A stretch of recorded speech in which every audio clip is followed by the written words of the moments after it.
What's happening, my fellow adventurers? My name is Mike Sabbas, and I'm back. Chapter 6 of Month in the Making. That's my lifelong dream, to learn 12 unique skill sets in 12 different countries over 12 months. I'm here in Tuscany, Italy, just between Siena and Florence, in a beautiful villa called Montecasello.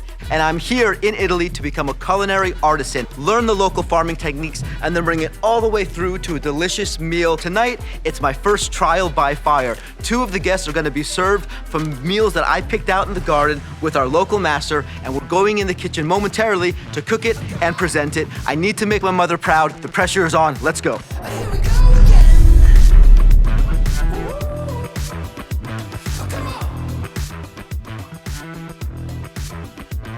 We're here in the garden, bright and early, 6:30 a.m. with the master, Jens himself. Good to meet you. Good food doesn't start in the kitchen. Good food starts growing it. And that's what we're doing here too. Here's your first device for the kitchen. It's a knife, but it's a garden knife. We'll need this to clip off the flowers, clip off the leaves, the fruit. That's what we're gonna be cooking with tonight. Let's get in the garden and learn some more. High energy foods. Let's go. We're here in the zucchini garden to start, trying to identify which flowers are not growing vegetables below them. If they don't have a vegetable growing from their stem, you take the flower off to stimulate the plant to grow more, who hopefully have the vegetables alongside.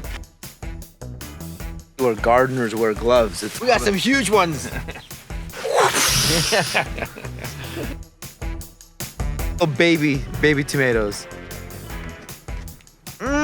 Oh, delicious. Oh, they give you a little kick too. Those are fun. Oh man, I'm about to tell my mom how to garden properly, and she's not gonna like that. We go. Remember, we are organic, biodynamic. We don't use chemical fertilizers. We try to use natural methods of defense in order to raise our plants healthily. Look on these leaves, no copper sulfate. They have not seen a single thing on them. One of the things Jens does is he cooks for guests that make dinner reservations. It starts in the garden, and he said a great line the other day: what grows together goes together. And looking, we know exactly where every plant is. And what we've got. So now Bind starts working. What's gonna be on the menu tonight? Carry the baby home. All right, we got our zucchini crop for the day. We're gonna go clean these flowers so they stay nice and beautiful and don't shrivel up on us, and then head to the market for our next set of supplies, and then we'll start cooking, right? Yes. So we're cleaning these zucchini flowers here. Jens has taught us you let it get some cold water on it to break the fibers that would hold this little piece to the stem of the flower. We break that off. That's no bueno, it's bitter. Clean it off from dirt, put it in a bowl of water, and it stays fresh. We just finished cleaning our zucchini flowers. We're gonna stuff them with ricotta cheese for dinner, but now we're heading to the store to go shopping for some fish. Time to buy some local fish.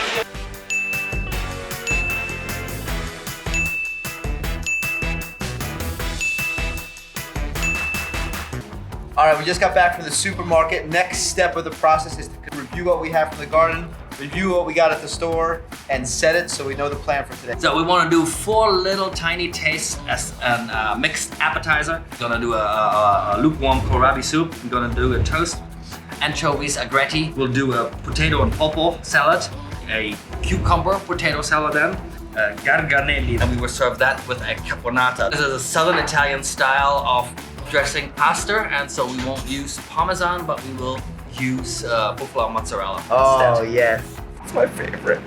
And on the main course, we will do the frangolinos. We have appetizers, a pasta dish, a main course made of fish. And then for dessert, we do a mixed fruit panna cotta. All right, let's get after it. First day in the kitchen. All right, it's time to take off the hat from the farmer, and we put on the hat of the chef. A hat for an apron. Oh Jesus, you don't know how nervous this makes me. And now I can cook just like that, right? Yeah. That's it, that's all you need. So we've made our dinner plans. Now it's about putting it into practice. Okay. Here we have the water boiling, and we will do our kohlrabi. In here, you want to drop it in there without burning your fingers. Okay, my first test.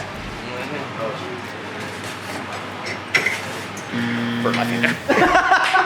All right, D, we're here making the pasta for tonight. 500 grams of this mixed flour, and then 11 eggs 8 of which are just the egg yolks, and 3 of which are the whole egg. Yeah, now we're cooking.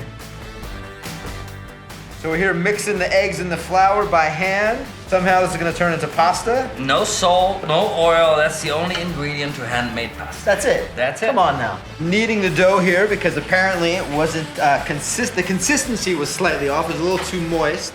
So Jens made an audible call and added some more flour. Just the right amount of dry and wet.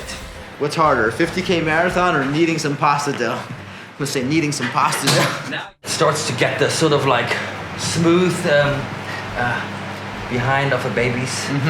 But then we are ready to put it into the fridge. It needs to stay there for 1 hour. Into the fridge, okay? Pasta goes into the fridge. So Jens is about to show me how to properly debone some anchovies by hand. So we pinch off the head from the rest of the body. It's severed. Hold on to the spine, run the water, and then peel back the bone from the fillet, pinch off the tail, throw that away. We find the dorsal fin in there, peel that off, give it a quick rinse, and put it in the bowl. Got about 50 of these bad guys to go. And that's my final anchovy done. And in the bowl, we have some fallen soldiers here. Bad for the little guys, but needed to be done. Collateral damage, me becoming a chef. Acidity of the vinegar and the acidity of the lemons will cook the proteins. So this is a cooking process that is cold, but it has the exact same effect as we would put it in hot water. Okay. So we've got here our Panna cotta. panna cotta steeped in agar. What does steep mean? Steeping means this powder needs to dissolve in the liquid before we cook it, otherwise it stays grainy. Okay. Cook the cream under low fire. We add a little sugar to it. Okay. This panna cotta is a dessert. Baking is a precise profession. Precise, okay? So we are not bakers, we are cooks. So, and there's a lot more by intuition. Wow, that didn't look like a little bit amount of sugar there. Yeah. These will be the base of the panna cotta, which will give it a nice, like, sweet little dessert flavor. Kohlrabi soup we're making here. The vegetables have been prepped. We're adding some olive oil now, and then we're gonna blend it. This is how we make a kohlrabi puree soup right here. We're gonna try our kohlrabi soup here. Jens just explained to me that we emulsified the oil and water. That's when you combine oil and water in a circular pattern so fast that they are forever bonded together. And they taste delicious. We're about to roll out the homemade pasta that me and Jens created an hour or two ago. So we're gonna roll this through the roller in different stages so it gets nice and thin, making about 4 portions from this set of dough right here. But first, I have to introduce you to Celso. He's the inspiration, the best chef in the kitchen. This guy runs the villa and he's gonna help me. Let's do this. So first, what do we do first? Okay, Celso, you start it. Celso. Oh, okay, he's giving me the roller. Woohoo! Made it once through, no problem. Flip it back to massimo. Like this? Yes, flip it. Okay, yeah. Okay. Celso, am I okay? Oh God. Hold on. Immediately a 400 euro damage.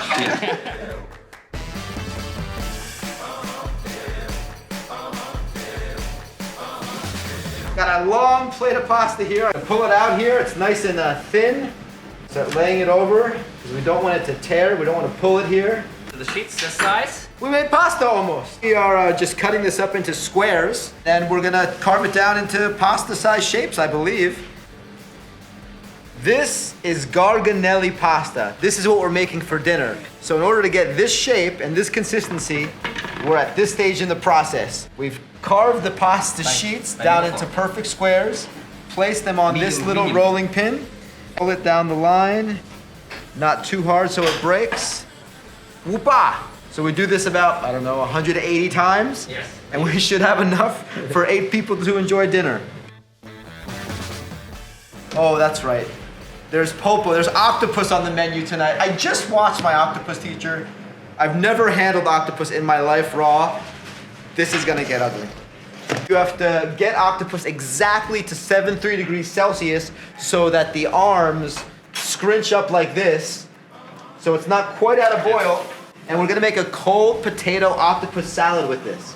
These are our beautiful zucchini flowers that we picked this morning. We have our stuffing in this little contraption here, and now we're just gonna fill these bad boys with delicious goat cheese ricotta, some salt, some pepper, some olive oil.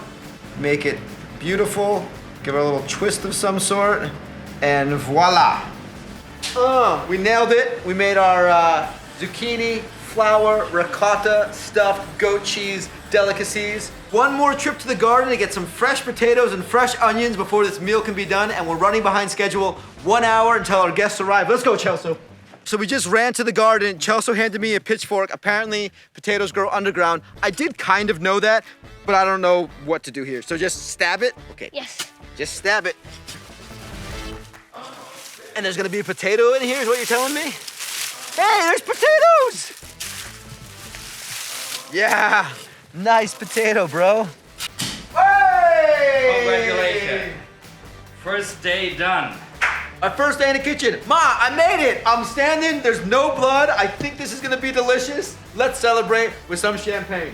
We can't have champagne just yet because we still have to serve the meal. Yen just informed me that I will be serving the meal, and we still have to plate the meal and finish off the fish. So there's many steps yet to go. All right, we have finished plating our preemie meal. This is the appetizer course. We have 4 items on the wooden plank here. You have octopus and potato cold salad, supplemented for the vegetarian with cucumber. We have a stuffed ricotta goat cheese zucchini flour, puree carrabba soup, complemented by anchovy toast. We're walking this down to the beautiful romantic table for 2.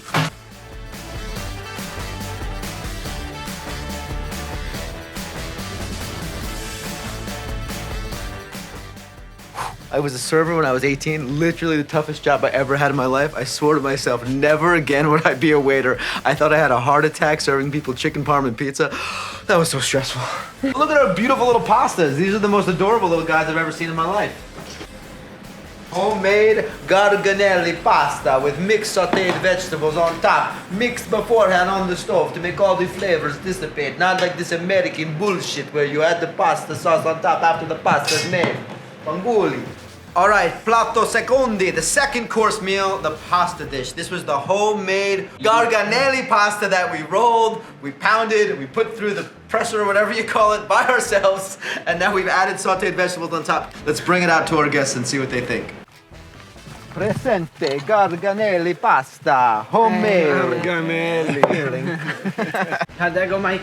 That was great. That was the second course. I was feeling it. I'm proud of that pasta, and I can tell by the smiles on their faces, they're enjoying the meal so far. The final entree of the night, we have a vegetarian and a non-vegetarian. So this is a farro salad mixed with fresh garden vegetables, and here we have a beautiful strawberry fish mixed with agua pazzi, which means crazy water. Final entree, going down.